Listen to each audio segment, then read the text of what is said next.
From the Cronkite studios in downtown Phoenix, this is Cronkite News. Valley community leaders are weighing in on Governor Doug Ducey's newly proposed Safe Arizona Schools plan. Find out why not everyone is welcoming the plan with open arms. Plus, how the end of DACA could have a significant impact on Arizona's restaurant industry and where you eat. And a new grocery store that's by vegans for vegans. What these owners want you to know about their new Glendale business. Cronkite News starts now. Good evening and welcome to Cronkite News on Arizona PBS. I'm Tyler Paley. And I'm Jamie Fossenkemper. Thank you for joining us. In the midst of a massive school safety debate, high school students in Maryland faced a shooter this morning. A student at Great Mills High School shot two students before the student resource officer pulled a gun on the suspect. Investigators say both the resource officer and the shooter fired around the same time. The shooter was later pronounced dead, but it is unclear if the resource officer's bullet hit the suspect. The female victim, who had a prior relationship with the shooter, is in critical condition. The other victim is in stable condition. This comes as community leaders are responding to Governor Doug Ducey's Safe Arizona Schools plan. Reporter Emily Richardson spoke with two activists about why they think the proposed plan doesn't go far enough. Community activists Jennifer Longden and Lawrence Robinson have been working together on ending gun violence for more than a decade now. But for Longden, a survivor of gun violence, this issue is personal. 13 years ago, I was shot in a random shooting. I was in a car with my fiance. We were ambushed in a random shooting, pulling into a taco shop. He was shot in the head and I was shot in the back and paralyzed. Jennifer Longden and Lawrence Robinson say that gun violence is a main concern for their community. And while Governor Doug Ducey's plan is a good first step, the state of Arizona needs to take bigger steps towards a solution. I think the governor himself and all of us know that it doesn't go far enough. You can't compromise with kids' lives. My 12-year-old son was ripped out of his warm bed at 10:30 at night and brought to a trauma room. He was so brave and so scared. Our children should never have to be that brave or that afraid. And adults need to step up and be responsible and fearless and get this done. Both Robinson and Longden are currently running for public office. Their proposed plan has 8 parts that they believe could help prevent gun violence without disrupting Second Amendment rights. To them, gun violence isn't a partisan issue. It's a community one. If this is just a story about what happens here in the Capitol behind us, then we lose the reality that the real story is happening in our streets and neighborhoods. That together we can work to help end this for our communities overall. Robinson says the best way for Arizonans to show their support for gun reform is to make their opinions heard by attending events such as the March for Our Lives happening this coming Saturday. Emily Richardson, Cronkite News. Those March for Our Lives events will be held in cities across the country, including here in Phoenix. But the biggest march is expected in Washington, where city officials are bracing for the crowds. Cronkite News reporter Austin Bundy in our Washington bureau has details on the preparations. Washington officials said they are anticipating hundreds of thousands of students to gather here Saturday for the March for Our Lives. The student march to call for gun reform in the wake of the Parkland shooting is expected to be the biggest event since last year's Women's March, which brought up to 1 million people to town. Metropolitan Police Chief Peter Newsham said there will not be security checkpoints for this march, but reassured participants they have nothing to worry about. I would urge young people who are interested in coming. They're coming to one of the safest cities in the country, and we're going to do everything we can to make sure that we have a successful event.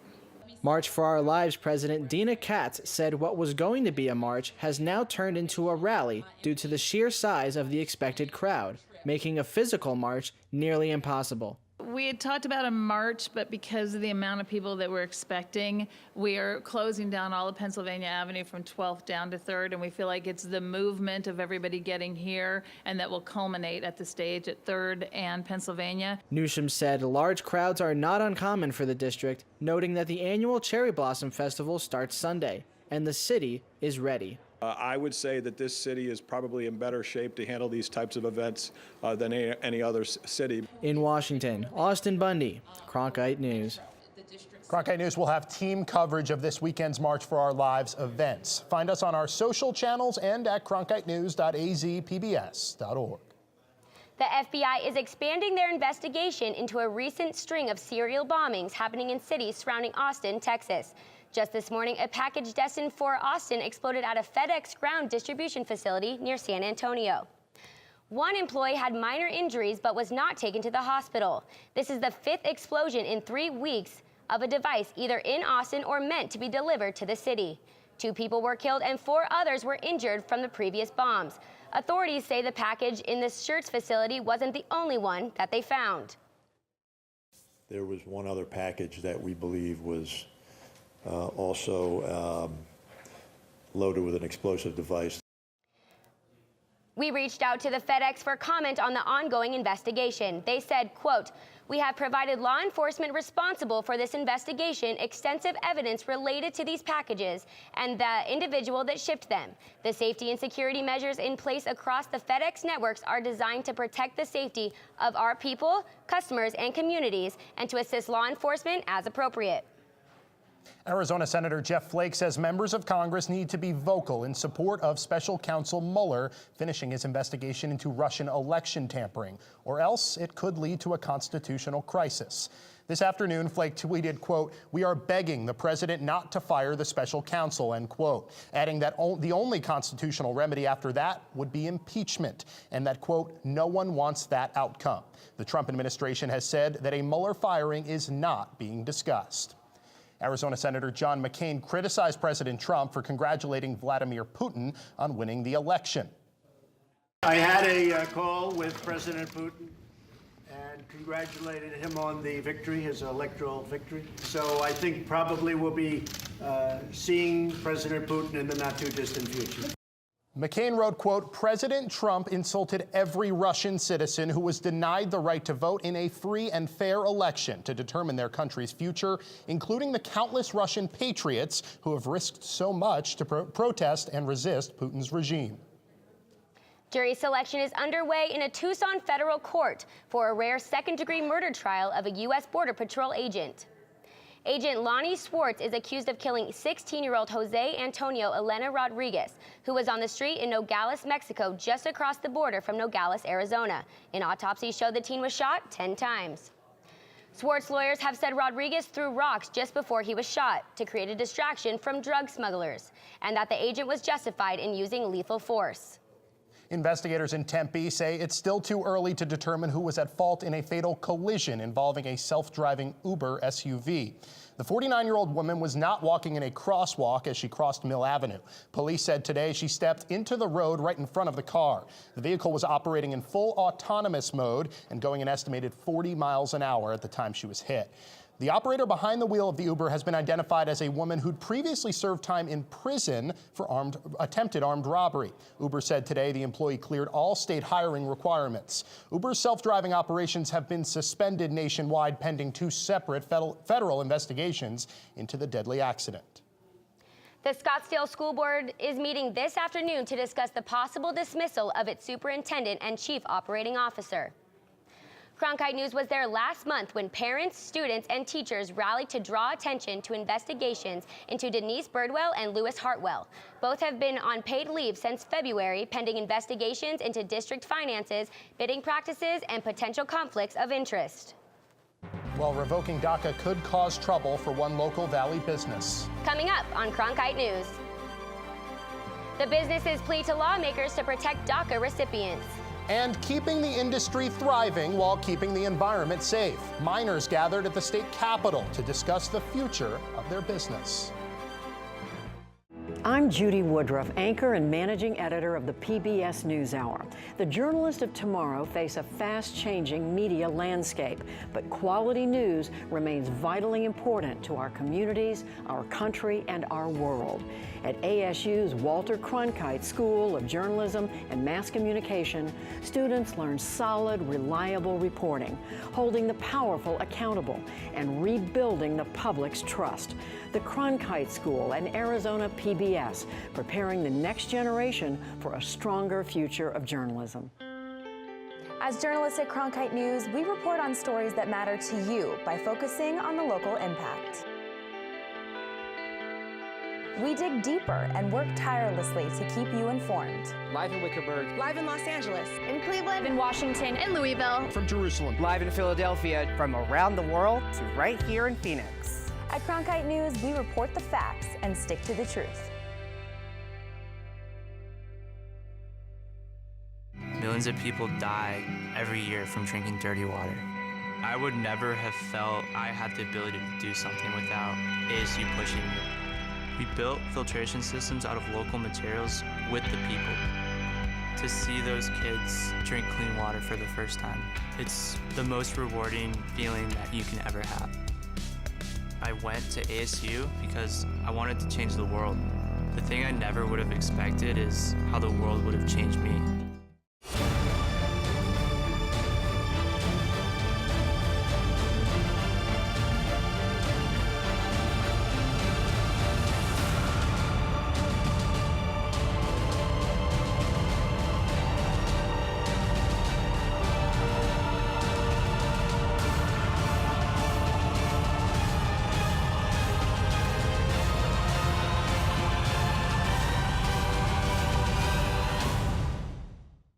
Amid the uncertain future of DACA, young immigrants are not the only ones concerned about an end to that program. Business owners will also see an impact. Reporter Adriana de Alba explores how ending DACA would have a serious impact on Arizona's restaurant industry.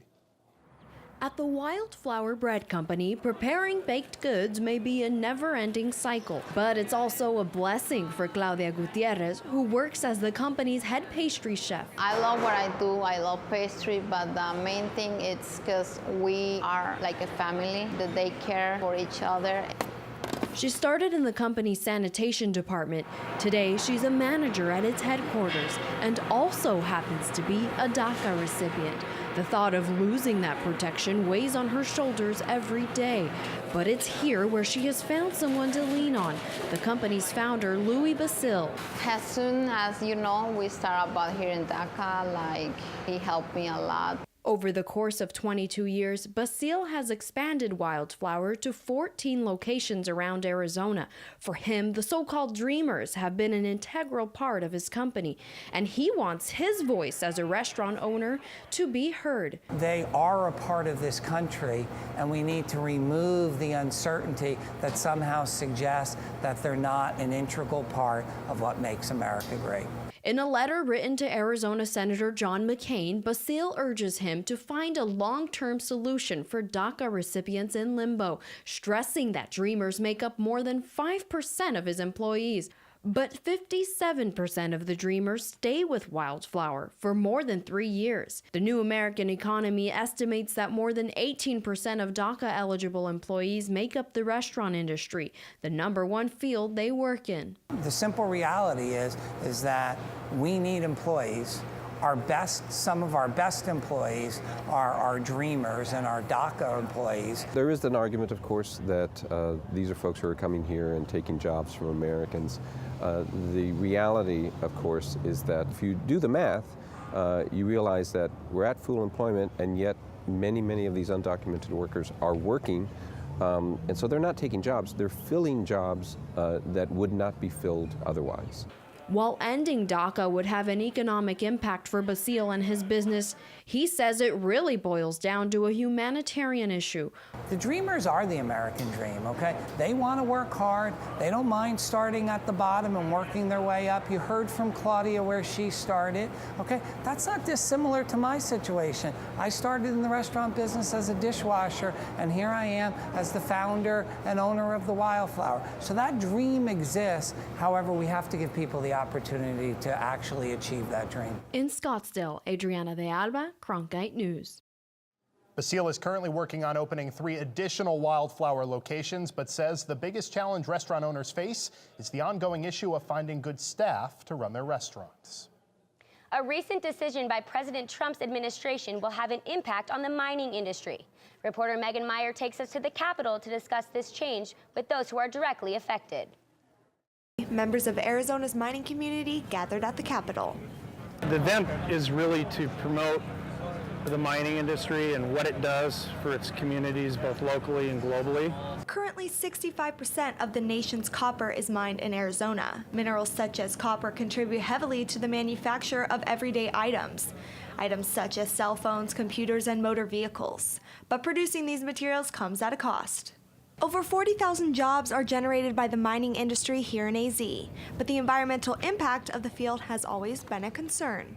Back in late November, President Trump's administration announced that they will no longer require mining groups to prove that they have set aside the financial means for cleanup. This was a requirement under the Obama administration.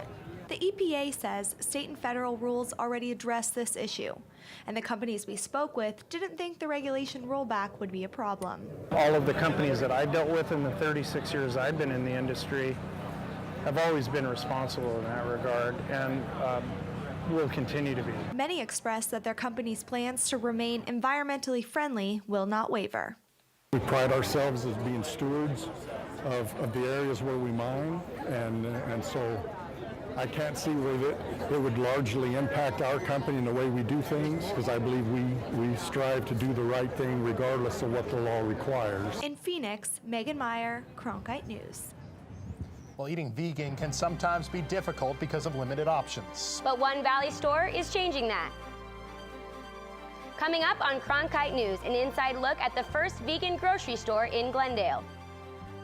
And our temperatures have really felt like spring lately, but we're going to have highs in the 90s later this week. I'll tell you when, coming up. I'm Ted Simons, host and managing editor of Arizona Horizon. Join us each weekday at 5:30 and 10 as we bring you the top newsmakers who impact the state. We cover the stories in depth that shape and affect our local communities, and we take the time to ensure that all voices are equally heard. For more than 30 years, Arizona Horizon has been your voice and your source for what matters most, right here on Arizona PBS.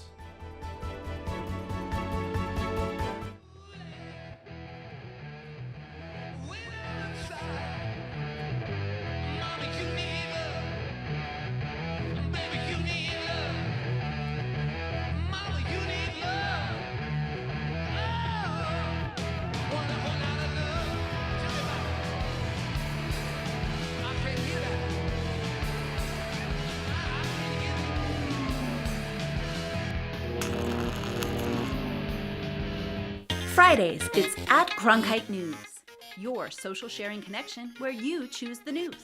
Facebook likes and shares, tweets, retweets, and favorites. YouTube views and subscriptions. We're watching you watch us. From our digital home at cronkitenews.azpbs.org to your television, web browser, or mobile device. Find us on Facebook, Twitter, and YouTube. Then join us for at Cronkite News, our weekly refresh, each Friday at 5 on Arizona PBS.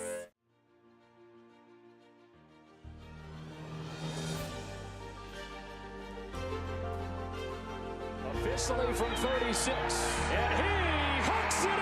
Arizona State wins. Keeping one deep, and it is caught. Jalen Strong, do you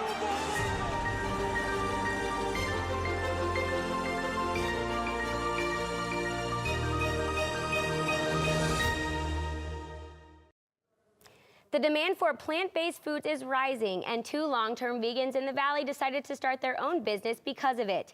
I went to visit the newest all-vegan grocery store in Glendale to talk to the owners about how they plan on staying successful. Well, I'm a longtime vegan, and it is something that Phoenix desperately needs. After Sandra McKee and her husband took a trip to the vegan hotspot of Portland, they were inspired to start their own company, Veggie Rebellion. So we chose Glendale because there's nothing. Like, this is the vegan wasteland. There's no vegan restaurants, there are no grocery stores. McKee says even though other places carry vegan options, people would be willing to travel for an all-vegan store. Aubrey King, who switched to a vegan lifestyle a year ago, says the drive would be worth it. As a vegan, all of that would be so accessible in one spot, so I would be able to just get everything just as much. And it's specifically geared towards vegans. According to Innova Market Insights, businesses that promoted vegetarian or vegan accounted for 17% of all product launches in the U.S., compared to 6% 5 years ago. And while Scottsdale was recently named the 8th best vegan-friendly city in the country, one economist believes that this West Side opening could be a hit or miss.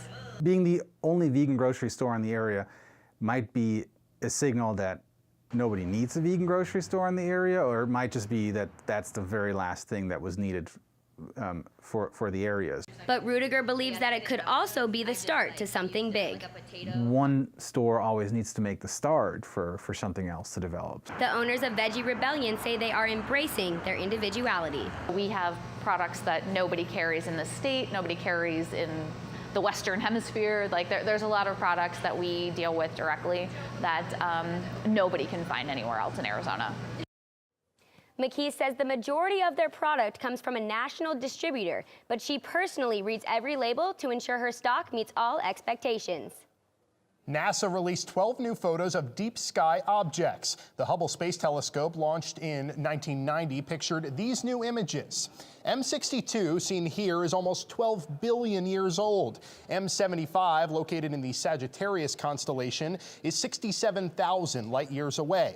M95 is an aspiral galaxy that can be seen with binoculars. It has 40 billion stars. The 9 other pictures included globular clusters in the Milky Way and other constellations.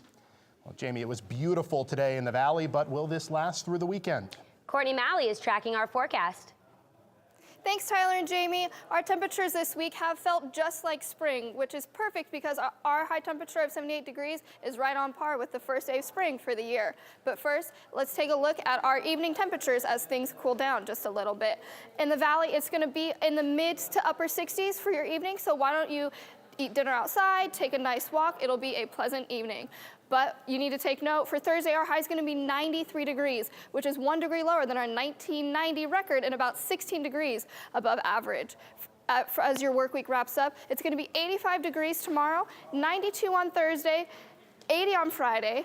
And with a storm system coming in from the west, our temperatures are going to drop back down into the seasonal temperatures that we typically see in the mid to lower 70s. For Cronkite Weather, I'm Courtney Malley. If there was a mass flu outbreak, would Maricopa County be able to treat a mass amount of people? Coming up next on Cronkite News, how the county is preparing itself in the event of an epidemic.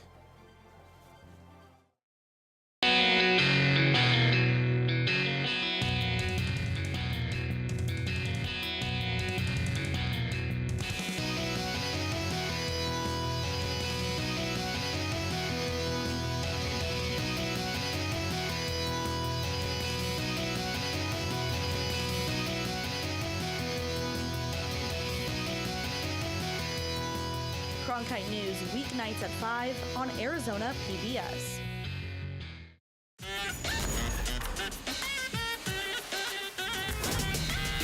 Third Rail with Ozzy, the new weekly show where we tackle the taboo and debate the tough questions with some of the most interesting minds in the game. I'm Carlos Watson, electrifying conversation, Friday, only on PBS.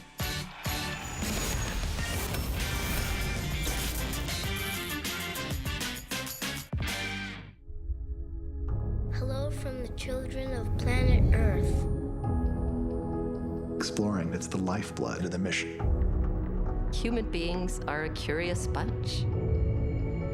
What are we going to see when we get really close?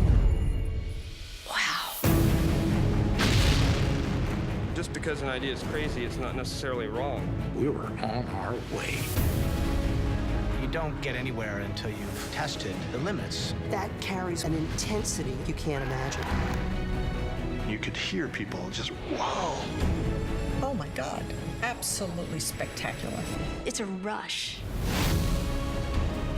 We ask a lot of our heroes. We are at a remarkable moment. We're going farther than any exploration ever has.